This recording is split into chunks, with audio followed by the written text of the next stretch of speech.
thinking, I was thinking that I would start with you, Okay. and anything that you would have to say, and maybe have, because you guys have worked together, maybe have you introduce Gwen. Sure. Can that? Yeah. You're going to name us both at the beginning, though, aren't you? Yes. Yeah. I'm Sure. going to say this is who's in our on our discussion, and I'll briefly introduce you. But as usual, I ask you to give your own elevator speech, or who you are, and then we'll go into the discussion. Okay. That sounds great. Okay. How are you today, Gwen? Good. I'm a little nervous to do this since I normally do radio that's edited. Don't I worry. normally do writing, which I can edit. I understand why I'm a writer, not a speaker. But really don't worry about it so much. Yeah. Most people catch a lot fewer of whatever flubs you make. It's amazing how people hardly remember what you said, let alone the mistakes, because they don't even know. But then it's recorded and you can repeat it. Exactly. There is that. I'm okay with. Okay, we're coming up on Jessica. time. Yeah, no, I was giving her the thumbs up, like it's gonna be okay. It is. It's gonna be okay. That's right. And yes, if you make any mistakes, I'll point them out to you. Yeah. I draw a big red live circle speech. around it. I don't mind doing a live speech. It's the recording part. The recording. Oh, yeah. Oh. Once you get into it, but once you get into it, you just forget about it. Yeah, I'm gonna turn my screen off and let guests in, and then we will go live on Facebook. Okay. Thank you. When I see live on Facebook, then we're live. I think we're live. Okay. Well, we're going to get started here. Welcome everyone to the South Dakota Humanities Council's Brainstorming the Human Connection. And if you're new to this program, I don't think I see anybody who's actually new, but in case you are, we try to discuss issues and opportunities, etc., that are available in South Dakota to enhance our ability to connect with each other. And that's kind of our goal, is to let you know of opportunities and people that are doing things, because often people say, oh, there's nothing happening in this state. Well, just you don't know about it, but there are things happening, and there are people who are doing important and interesting things. So I'm hoping, and as much as the staff at the South Dakota Humanities Council are hoping, that these discussions will bring something to you that you might not know about, and bring information and opportunities to you to meet new people who are doing interesting things in the state. And speaking of that, today we have a discussion around the South Dakota Agricultural Heritage Museum.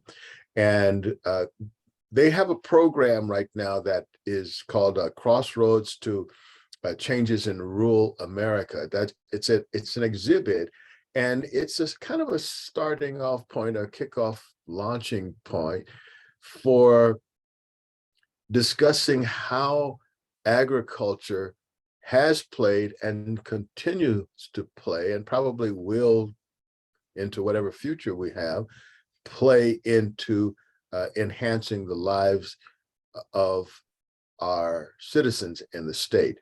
And because it is a collaboration between the South Dakota Humanities Council, the Ag Museum, and I believe the Smithsonian as well, I'm going to start off by introducing, well, I'll introduce Anne. Many of you who have been here before have interacted with her. She's the executive director at the South Dakota Humanities Council. And a little later, she's going to actually introduce Gwen. McCausland. And but I will say that this collaboration is one of the kinds of things, opportunities for different people and different groups to get together. I mean, it's an example, I should say, of how the different groups can get together, and the sum total of what they are able to create is much better than what they could create individually. So with Anne, with that, Anne, would you introduce yourself? Because if I start, then I'll be talking maybe 15, 20 minutes. And I might tell some stories you don't want to tell or something. but would you introduce yourself, and then introduce Gwen, and tell us a little bit about the collaboration between the Humanities Council and the Ag Museum? Oh, sure. Well, thank you, Lawrence, and thanks for letting us be here today.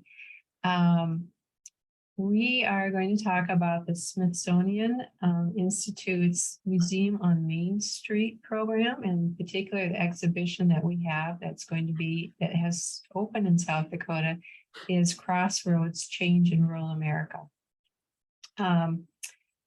Where this started for me was really the first month when I was here, when I had overlap with the previous director. And during that time, we had a talk with Gwen and with Carol Harsh, who's in charge of the Smithsonian Main Street programs, about upcoming exhibits. And there's an awful lot going on that first month of transition, and it was something that I heard about, but it took a little while before we moved into it and decided that we were going to go ahead and do it. I think that's important to start out with saying, that we have this early history, because there have been Museum on Main Street exhibits in South Dakota before that the Humanities Council has helped sponsor, and in conjunction with the Agriculture Heritage Museum. But this was my first time to be part of it, and it has been quite a while, I think at least a decade since we had one of these programs here. Why this is really important, and why I think it's a great thing to bring to South Dakota, is because of the chance it gives us to think, to be reflective, and to consider part of our culture that maybe we didn't have a chance to spend time going over on our own. It's maybe not something you can pick up in a book, but it becomes a community discussion, a statewide discussion. So I think we're all familiar with the Smithsonian Institution, and we know what great programs it runs, and it has a stellar reputation for being a worldwide and important museum, or museums. It has made up of a lot of entities. It's also not always the easiest thing in the world to physically go there. It's a long ways away. It's only in specific locations. You may or may not have the ability to travel there. However, if you were to have the chance to bring something created by the Smithsonian Institute to your state and have it travel around to different locations so that people could come in and have a look and maybe come back the next day, to have it be here for a full 9 months or so in different locations of the state, it would be something I think worth considering. And so we did. This program, it's my understanding, began in 1994, and that was the idea, was creating something that would provide outreach from the Smithsonian to other areas so that people could experience something of the high quality that the Smithsonian does in a location close enough to their home so that they could go visit it. In particular, the Museum on Main Street exhibits were created with the Humanities Councils in mind. The Smithsonian was aware of the way each state Humanities Council has the ability to reach out and do cultural programming throughout all corners of that particular state. And they did target this a little bit more towards rural states in particular, but I don't think that that's necessarily a barrier or an expectation anymore that you have to have, a state with certain qualifications in order to make good use of a Smithsonian exhibit. We work with Carol Harsh. She's the coordinator of the Museum on Main Street programs, and she's just a firewall. She knows everything there is to know about these. She's been around many years. She's very enthusiastic, and she finally talked me into it. It's not that I didn't want to do it. It was just making sure that I thought we had the ability to do it and that we had the financing that we could do it. So part of bringing it here was having discussions with our board and making sure that we set aside funding in our budget so that we could have it in the state. The exhibit isn't made up of the physical artifacts from the Smithsonian. We're not getting rare books, or we're not getting historical artifacts, or we're not getting fine artwork. What we're getting is creations of displays that are put together in museum format. Is not the correct term at all here, but they're put together in kind of like giant posters. Again, Gwen can help out with that, better description of how we could describe it.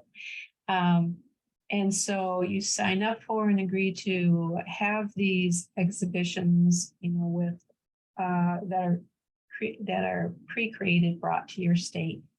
And each particular exhibition has maybe a 5 to 6 year span of time when it's available. And you sign up for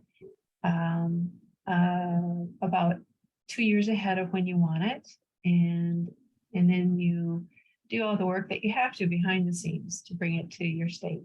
I thought it was going to be kind of easy. You sign up and then it just shows up and everything turns out like magic. Well, it turns out there's a little bit more to it than that. There's a few details behind the scenes, and oh my gosh, major learning curve for the Humanities Council, and in particular, Ann Volin. It was important that we partner with Ag Museum, as we have done before for previous exhibitions that have come to our state. And it would not have happened had we not had that chance to partner with and collaborate with Gwen McCausland, the director of the South Dakota Agricultural Heritage Museum, which is located here in Brookings. She brings the museum experience, the knowledge about how museum exhibits are put up, everything that's in the background that's part of it. And she and her team at the Ag Museum are really what has made this happen. I came along trying my best to learn as much as I could, as fast as I could. And maybe next time I'll be a little bit closer to being able to handle that. But their museum expertise meant that we had a partner who understood who the other places across the state were that would be useful partners, what types of things go into publicity, for instance, so many different aspects of it. And we'll have Gwen chat about that in just a minute. But anyway, we finally signed up for it and signed up for a time. There were a lot of places that had been unable to hold exhibitions during the pandemic, and therefore an opening came up. Typically, you would have a full 2 years ahead of time to plan your exhibition. We had about 15 months, so we really were cutting short the amount of time that we had. And again, that's why it was really helpful to be working with a partner like Gwen, who had a lot of experience with such things. So the exhibition had its grand opening this past week on Friday, September 23rd. It will be in Brookings at the Ag Museum until January 8th. And then it opens, I always have to look at my calendar here. On January 14th, it opens in Yankton at the Mead Cultural Heritage Center. And it's there until March 5th. On March 11th, it goes across the state to Sturgis Public Library. And then finally on May 6th, it opens at Fort Sisseton Historic State Park and is there until it closes on June 25th and is sent back to the Smithsonian. So if I could, I'd like to introduce you to Gwen McCausland, who I do believe is an absolute hero in making this come to the state because, as I said, her experience, her knowledge, her work is in museums. And we're really lucky to have her in the state of South Dakota. Even more luckily that she's interested in Museum on Main Street and could bring that knowledge to us. So, hi, Gwen. Hi. Gwen, could you give us a little bit of your background? Yeah. You look like you could have been a sheep farmer at one time. Well, I was. So I always say I grew up in my dad's veterinary clinic and also on a sheep farm. We raised registered Cordell sheep. And so, yes, I grew up on a farm in the rural community of a small town in Enderlin, North Dakota. And I love agriculture, but most of my career, I have a degree in anthropology, a master's in ethnology, but I've been working in the museum field for over 20 years. So it's been a passion of mine to be able to tell stories, and that's why I love museum work. And then when I came here at the South Dakota Agricultural Heritage Museum 8 years ago, I was able to put the two loves of food and fiber and agriculture, as well as my love of museums and storytelling. So this was just a great fit, and I've been very blessed with having this position and working with amazing people such as the Humanities Council and bringing some new, fresh ideas and exhibits and programming to the museum. You know, you struck a chord when you're talking about the telling the stories. And can you talk a little bit about telling the stories of South Dakota agriculture through a museum exhibit? What does that feel like? What does that look like? So the great thing about working in museums is that you can go out and you collect stories. So objects or artifacts are just physical representation of cultural life through history. And so it could be anywhere from photographs and diaries to oral histories. It could be the apron that your grandmother wore, or a banner during an event. But the tractors here, most people think that our museum's just a tractor museum. I didn't grow up on a farm. What is there for me? But the great thing is everybody eats and most people wear clothes. And that's food and fiber is agriculture. So it affects our daily lives, and it's important that we know where our food comes from and we understand who produces it. And so we're able to tell a story from the first time humans first domesticated plants and animals to today, because agriculture isn't something new. It's thousands of years old, and we get the chance to tell those stories of the people and the places in which our food is grown. Mm-hmm. You mentioned some interesting things about, you know, an apron or a tractor or something like that. Before we get into the, you know, the food story part of it and the fiber part, because that's important too, can you talk a little bit about the energy behind those things? What are some of the kinds of stories that come out and using the material things in the museum as a prompt? What are some of the kind of stories that are prompted by those museum pieces? So I always use an example. A lot of people like to come to a museum, especially when it comes with machinery, and they like them all shiny and new and completely restored. But with a museum, every little nook and cranny and replaced part and baling wire that was used on that tractor or that piece of equipment tells the story of that farmer. So I usually use an example of, if I was to do an exhibit about the farm crisis of the 1980s, would you want to see a pristine tractor on display? Or would you want that one tractor that has the soup can over the exhaust pipe because you didn't want condensation in it? And it was in the field day in and day out, and it was plowing the fields, it was harvesting, it was feeding the cattle, and it was with your granddad and it was with your dad, and it was there throughout the hard times and the good times. And then those are those dents, those pieces that really tell the story of the passion that people have, because it's more than just a job, it's a lifestyle, it's a livelihood, it's a heritage that people really feel passionate about. And the land is more than just dirt.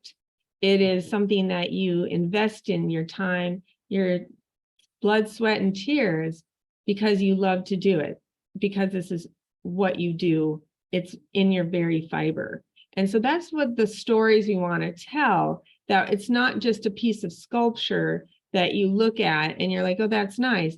It's the people behind that piece of machinery that used that. And that's what I find enjoyable, especially when our exhibits, for example, we did the unspun tail sheep in South Dakota, and I went across the state and interviewed sheep ranchers and farmers across everywhere from Brookings, South Dakota to Harding County and all the way through. And it was great to incorporate those oral histories, to include their family photographs, because these are still very much a part of our agricultural fiber in our rural life of South Dakota. And then we did an exhibit, which is a traveling exhibit on the road now. It will be in the Sioux Falls Public Library. It's called Farm Her, South Dakota, and it's about women and farmers and ranchers from past to present in South Dakota. And again, we went with Farm Her Incorporated photographer, and we interviewed and photographed women farmers and ranchers of all different ages, ethnicities, and commodities, everywhere from an organic garlic producer in Esteline to a horse producer on the Lower Brule Reservation. So we have great stories to tell, people who have amazing lives to share, and we get to be that platform in which to share it. And that's what I love to do.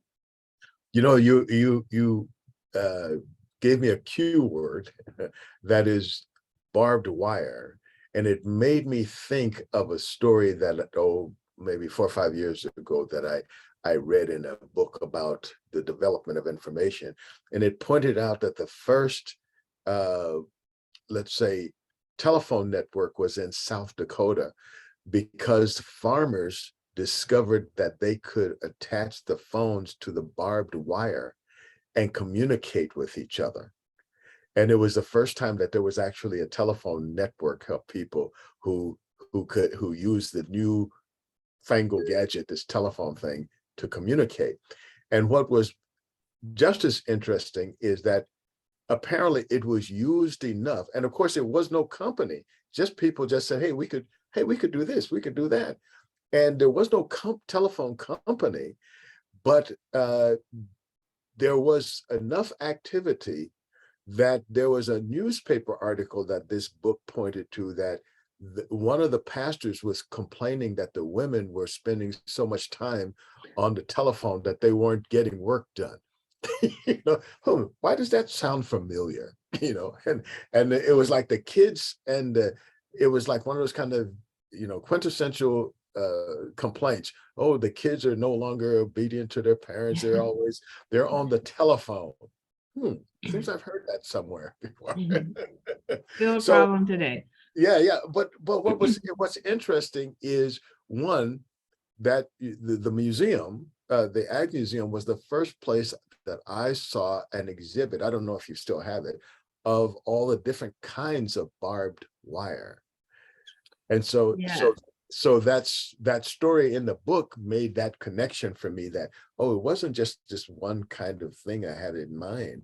There were all these different people, and barbed wire was a real thing. Yes, we unfortunately no longer have that on display, but a lot of those barbed wire are patented, which is, I find fascinating, because you would think it's just twisted wire. Why would it need a patent? But there are barbed wire patents. Yeah, So it is very much a part of breaking up the open prairie. And it, of course, came with some controversy in the history, but yeah, just simple wire, and how it can tell a greater story. So talk to us about the impact that agriculture has made in the lives of people in South Dakota. I know that's a lot, but can you talk to us a little bit about that? Well, like in our Crossroads exhibit, even though it, of course, is the Smithsonian, has these kiosks that kind of share a broader topic, but it has these topics of persistence, community, the land, what we decided to incorporate, because we are the State Agricultural Heritage Museum. So that means we are the official repository of agricultural history for the state of South Dakota. And so our directive is to share the entire history of the entire state of South Dakota.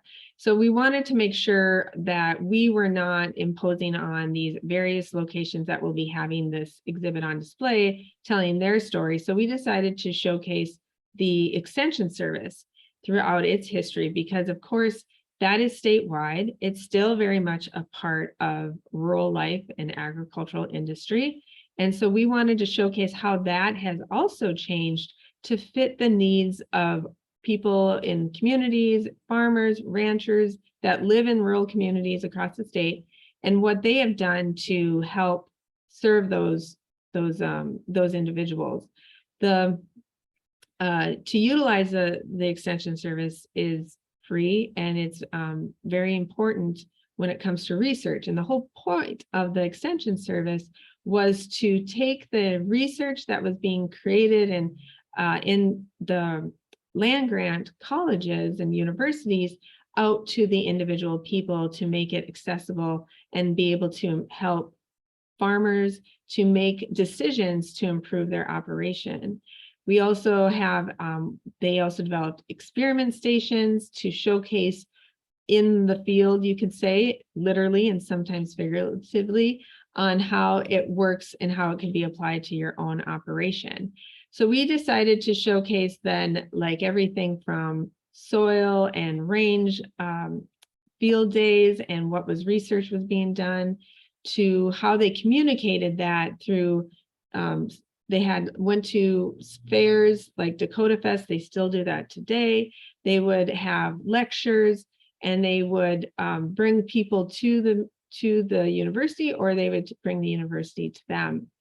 Then, of course, they're in communities, and they're still in community development, offering rural, small town main streets on how to improve their rural communities and look beyond what they currently have. One example is agritourism. It's a way of doing a value added to, you already have a farm, you already have a ranch. People want to learn where their food comes from. They want to know how it's produced, and it creates that connection and removes a veil of mystery. So you want to, of course, have everything in place that best serves the customer, but also then serves the producer. So the Extension Office has a really great program in helping with providing that information to setting up with insurance and liability and all the great little nuances that are needed to make a successful agritourism destination. Another one is the Field to School program and how to get local foods into our school hot lunch program. Most people don't realize that we have wonderful resources of agriculture around us and food production, but it typically doesn't go into the local market. And this is a great way to match a beef producer with a local meats processing facility, and then getting that into the schools.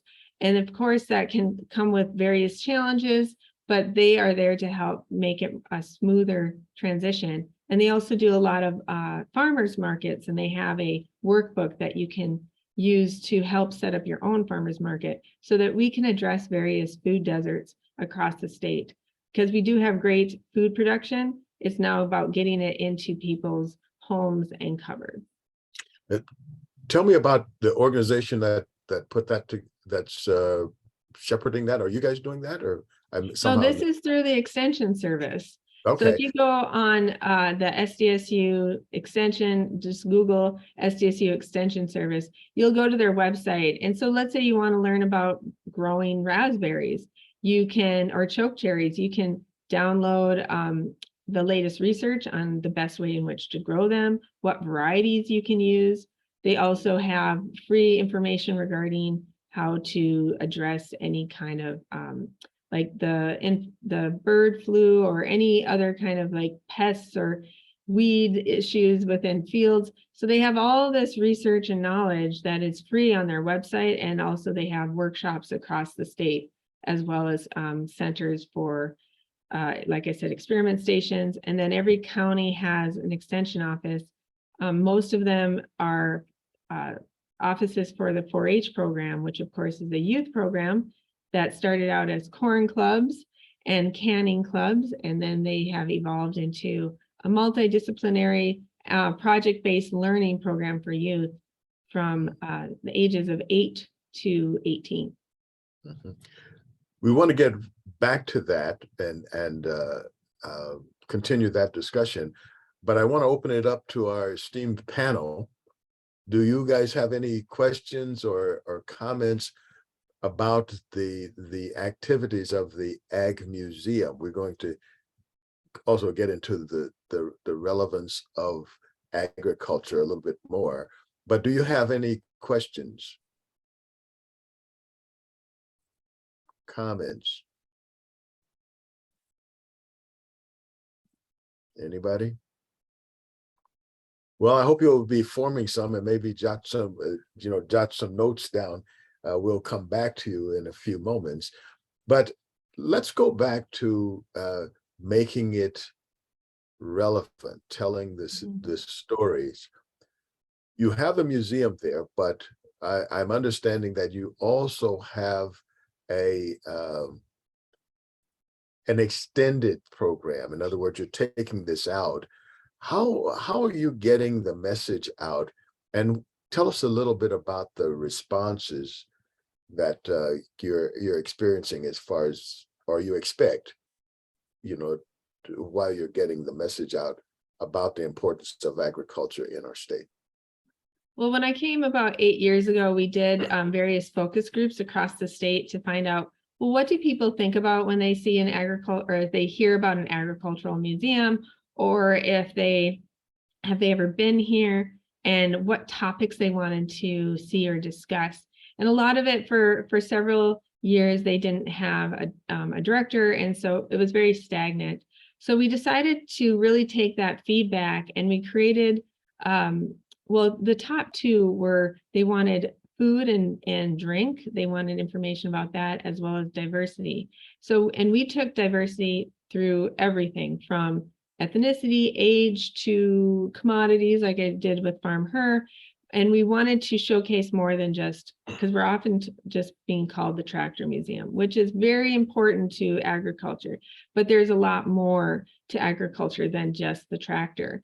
So we made it a mission to really also create exhibits that were not being geared towards people who were already in the industry. We wanted it to be directly to the average person, because we get thousands of people that come through our doors that have never been on a farm, who have never been to the state, because we're one of the first stops on Highway 14. So it's really important that we answer those questions. We get a lot of questions when people come to visit us. And of course, like I said, food and fiber is very much a part of what we do. So the sheep industry, South Dakota is number 5 in the nation in sheep production. It's very high quality wool. We also, now with the new hemp laws that are in place, that is a new and innovative fiber that's coming to the farms of South Dakota. And we have the way in which we share that is we do a lot of programming. So we might have an exhibit like we have Crossroads, but then we supplement that with programming. So for example, we'll be talking about the history as a general of like rural life in South Dakota. We'll be having a talk about migration and immigration as well, of different migrant laborers that come through here. One of the programs that started a major migrant labor program was the Bracero program. This was during World War II, and there was a labor shortage because a lot of the men were over fighting in the Pacific theater as well as in Europe. And so the US government worked with Extension Service and brought Mexican workers up from Mexico, and they traveled throughout basically the main corridor. So they, from Texas to North Dakota, Minnesota, and throughout South Dakota. So what Extension did is they created translation manuals, little booklets. They hosted welcome dinners, and they also helped travel and transport the migrant workers. They worked in the sugar beet fields near Belle Fourche when there was a sugar beet plant. They worked in the orchards of Yankton, and they worked a lot in the harvests of wheat and barley and oats throughout the western or eastern South Dakota. We still have a lot of migrant workers in the dairy industry, as well as there's not as much from the, like in Mexico, or Hispanic in the dairy, but also we get Australian and New Zealand shearers in the springtime that come up and shear the sheep, especially out west. So it's very much a part of the industry, and it's a story that's not necessarily told through the eyes of people in the industry. It's often told by the media. And so we wanted to show that it's not something new, that we've had migrant workers since the 1940s or even earlier, and that they're very much a part of the agricultural industry. Mhm. I imagine that there must be a lot of personal stories in those, among those immigrants, and because interactions with human beings always produce some interesting human stories, and I'm wondering if you guys are capturing any of those stories, and then how are you capturing and disseminating and making available those stories? Well, so we have currently been just collecting specifically for various exhibits and having either print or audios within them. We are right now collecting oral histories regarding Little International Little Eye show that's here on campus. So Little International, or Little Eye, is of course it used to be more than just a livestock or just even the College of Ag competition amongst college students. It used to include horticulture, home ec, and it was across the entire campus. So they're celebrating their centennial, and so we decided to start collecting memorabilia and oral histories regarding the competition throughout the years, and we'll be using that as a traveling exhibit that will be opening this spring, and it will be up for a year at the museum, and then from there it will be available for travel. We decided to do a lot of traveling exhibits because if people can't come to the museum, we would like to take the museum to them, and that helps us get the word out and we have a very small staff, so it helps us get across the state without us having to travel very far. We of course help with programming and matching up people who can speak regarding those, but we typically try and open the exhibit here for a while and then put it on as a traveling exhibit. Now, not all of our exhibits are traveling exhibits, but we do try and create a number of them every year. Mhm. Are there some, I'm still looking for those like human stories. I know you said that you do some oral,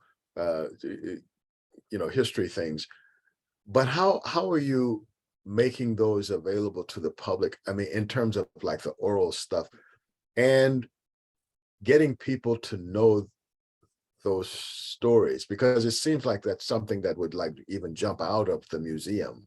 In other words, something that could be like a skit or something like that, or some kind of book or something like that.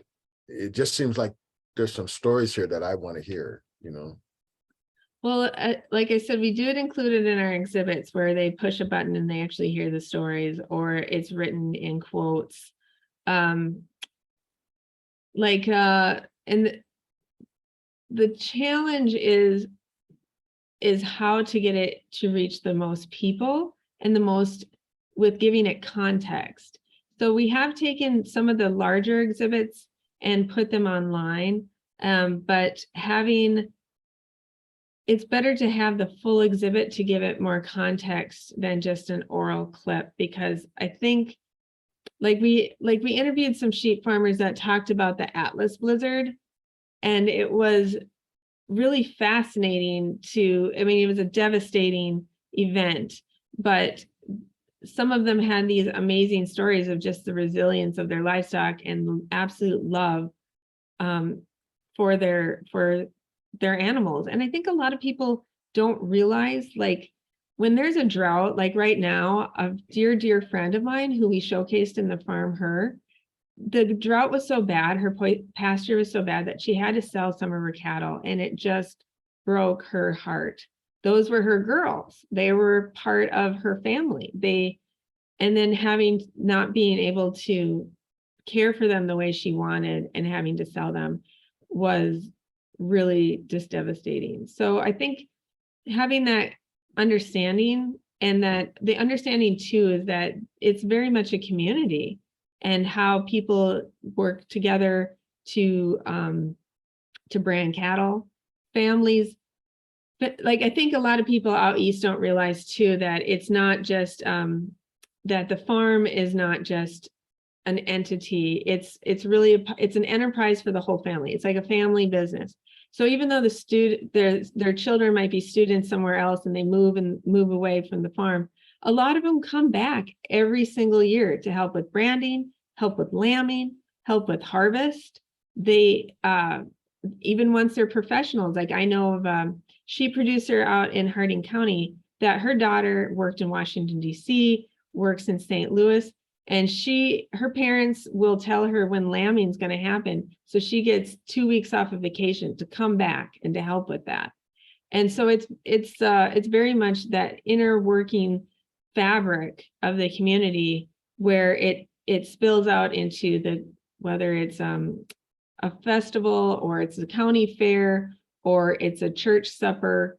It's very much people giving, whether it's donating their time or even donating product, whether it's vegetables or meat, to make everybody work and thrive within that small community, because they all basically interdepend on each other.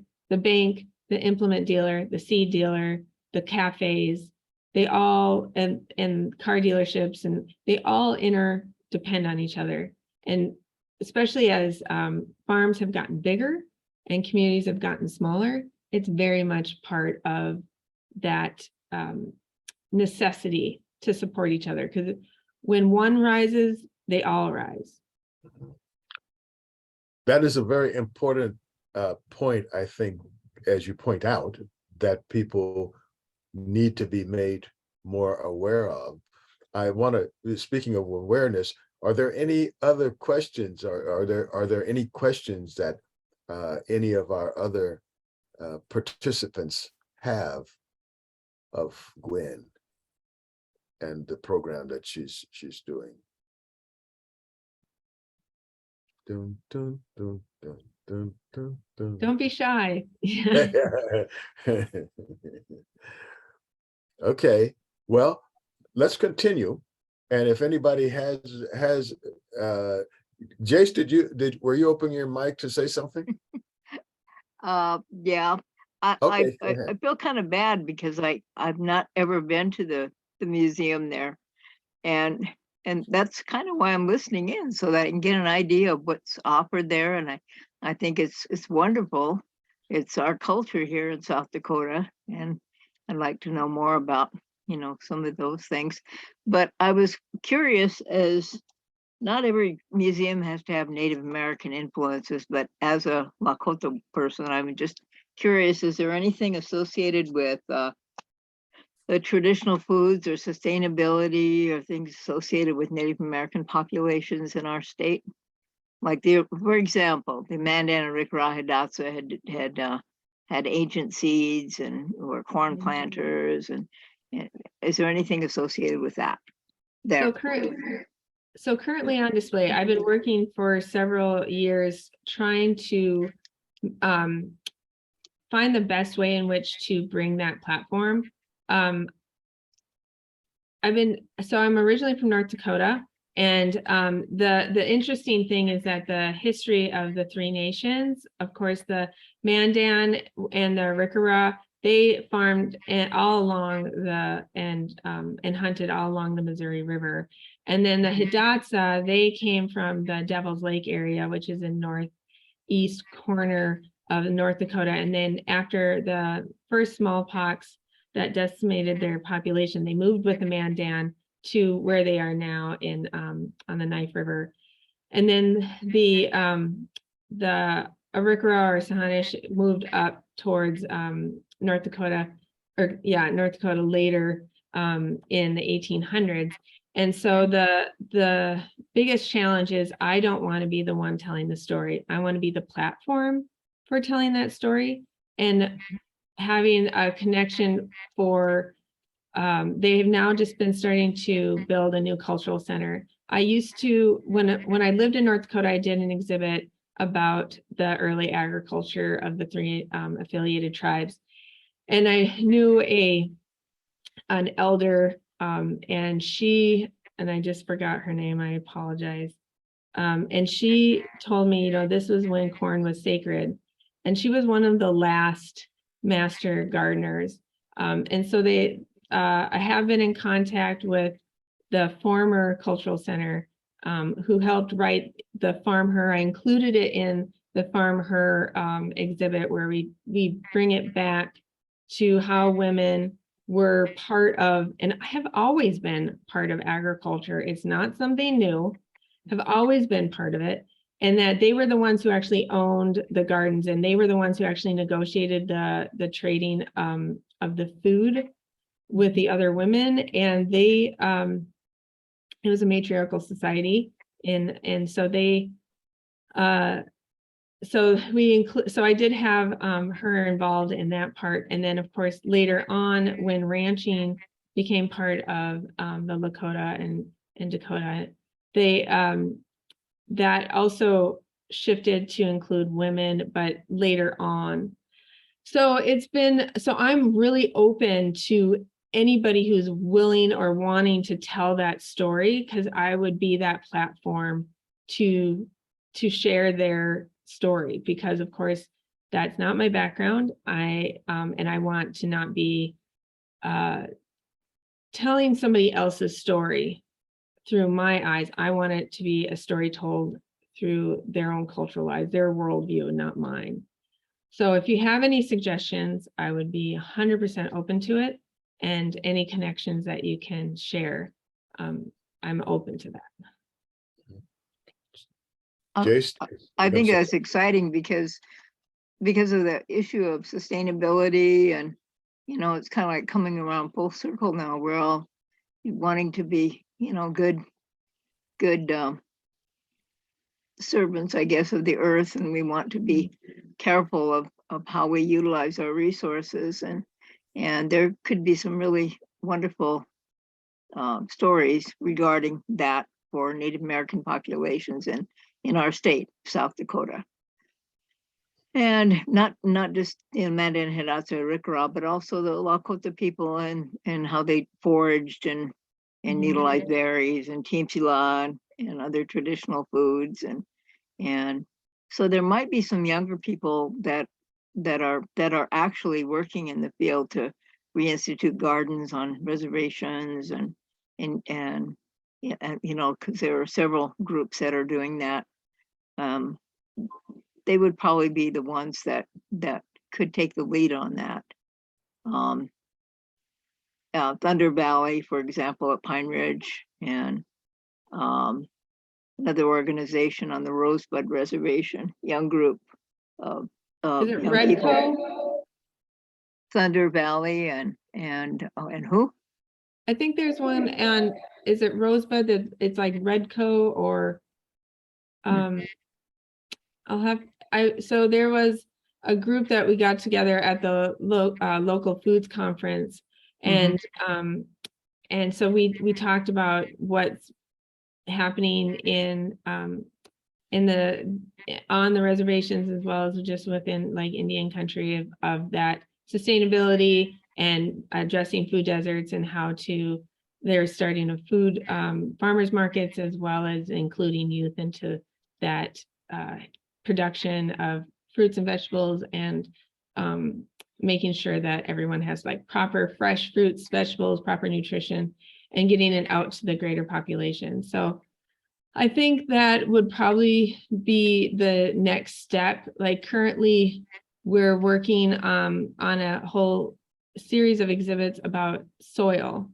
And I think starting with the soil health and how we can grow the best vegetables and crops, and how we can all be stewards of the land.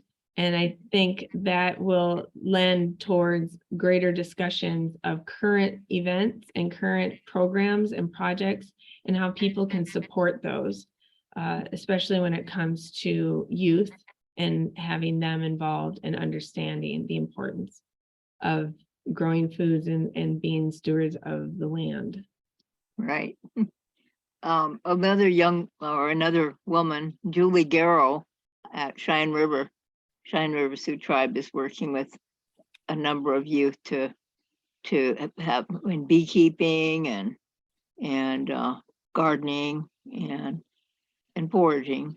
And you know, it's exciting to get young people involved because they they are, you know, the future. They are, you know, the future generations.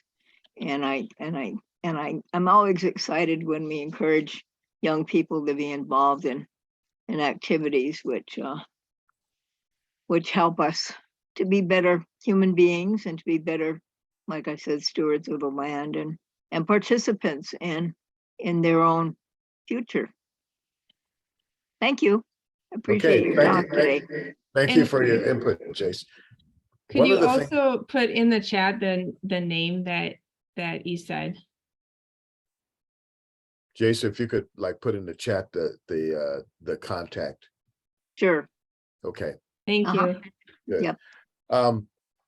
One of the things that I in a way is a kind of a return to a previous time.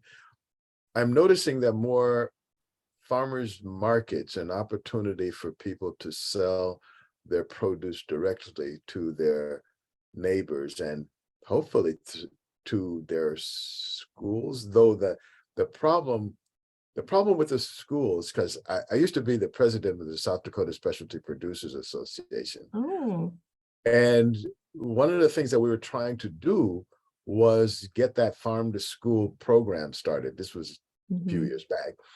And one of the problems that we ran into, as I remember it, was the disconnect between the time that there are harvests and the time when kids were in school. You know, so you know, and if you were going to even preserve crops, where would they be? Where would they be stored? And the logistics of that Mhm. was something of an issue. And I'm glad to see that probably Rhoda Burrows is in there someplace with that Yeah. extension thing. And you know, I hats off to her. She's one of those kind of wonderful women that nobody really, not so many people know about her, but she's a dynamo behind the scenes. She's getting things, all kinds of stuff done. But that said, the kind of opportunities for selling directly to people close to you. Please talk a little bit about you know, the museum and the story that can tell or is telling, or where's the story about that so far? Well, so we haven't really told that particular story, but having discussions, they had a panel discussion at the local foods conference pre-pandemic. So it was a number of years ago, talking about the challenges of that. And we've had like, I've moderated a panel talking about the value added for during the sheep conference. And one of them was like the pheasant here in Brookings. They work with a local sheep producer to provide fresh lamb. And how did they have to change how they ordered their food, as well as the sheep producer, how they provided the food? Because like you said, it usually all comes in the fall, and it's like fresh produce is grown in this during the summer when the kids are not there. And so the challenge can be where also finding a meat processing plant that is local, because of course there's fewer than there used to be. There's only like around 125 between North Dakota and South Dakota. But it is possible, but there's more logistics. There's other issues where it becomes challenging for a lot of lunch programs that don't have full kitchens. They only have warming ovens, and they get their food off-site. So just teaching regular culinary skills is a challenge. Virginia has done an amazing job with that, where they went in, and the Department of Agriculture, and taught culinary classes and worked through the logistics. So the bread is made out of the wheat that was grown. The meat is what's grown. So, and also having the freezer space in which to keep all of that for the entire school year. So there are some logistics, but it can be done. There were part of this panel discussion talked about how there was an initiative to get buffalo meat in reservation schools. And so so that has actually become very successful. And it was really a lot of hard work, and really taking down those barriers. People often think it's too much, they'll never agree to it, but it can be done. It just takes a little bit more investment and a little bit more of time to get through those logistics. And so Extension has that information. I am not an expert in that, but I know that they have people who can help answer those questions. Well, that brings up something, another corollary story. During the time when I was doing that kind of thing, one of the things that came up with the sheep farmers was that, let's say, for example, the prisons have meat, and they wanted to sell their lamb to Department of Corrections, but they were bringing, through whatever contract they had, they were bringing that from outside, and the local farmers, they couldn't get into that scheme. Is anything being done, or is that a kind of story that, let's say, you could tell in the museum without getting shut down? So for us, we try and tell stories that have a three-dimensional attribute. So including photographs and text and artifacts to tell a story. When you start getting into public policy and that is a bit harder to tell the story within a museum. It's a great program. It's a great discussion group. What I have seen as more successful is to get it into restaurants. There's usually just one person who's making that decision, and usually the chef, instead of a whole bureaucracy of contracts and various personnel. It's a much larger net of people or web of people. So here, it's easier to get into the restaurants, and a lot of the restaurants don't even know that it's available. So making those connections is what's really important. And I think, like I said, we helped facilitate or moderate a discussion where we talked about all the different avenues in which they could sell beyond the open market and direct to it. So, like, for example, my family sells directly to the Muslim community in Fargo, North Dakota. So we have a lot of Kurdish, and we've mainly Kurdish, Iraqi. We had a few Bosnians, but most of them are Kurdish. And then we've also sold to a lot of the Jewish community, and we sell direct. So some of them come to our farm and butcher, and some we take to our meat processing plant and have it processed for them. So we've been doing that. Well, we've been doing that since 1986. It's not for everybody, but it's really helped my family, and we've made a lot of connections, and it was really by word of mouth. So it's a different way of approaching food production. Right. And Just going to distribution. sale. Right. I think, and that for me, it was a distribution issue more than it was a production issue. But that said, Stacy raised a question in the chat, and she wants you, I think you had talked about it before, maybe before Tracy was on, or we missed that, but she wanted you to talk a little bit more about the exhibit itself. Can you give us that sort of elevator speech for the exhibit, where it's going to be, because we're running quickly out of time now. Yes, as Anne said, it's going to be here until January 9th, and then it will be traveling to Yankton, to the Mead Cultural Center, And then onto that will be to Sturgis Public Library. And then the final destination is Fort Sisseton, and that then closes on June 25th. And then I believe it will be moving on to Nevada. So it is one that travels across the state, and each location will be adding their own local history. And that's why we included the extension service, because it covers the entire state. So please feel free to check out our website. The Humanities Council website talks about the tour. Our website talks about the programming that will be coming up.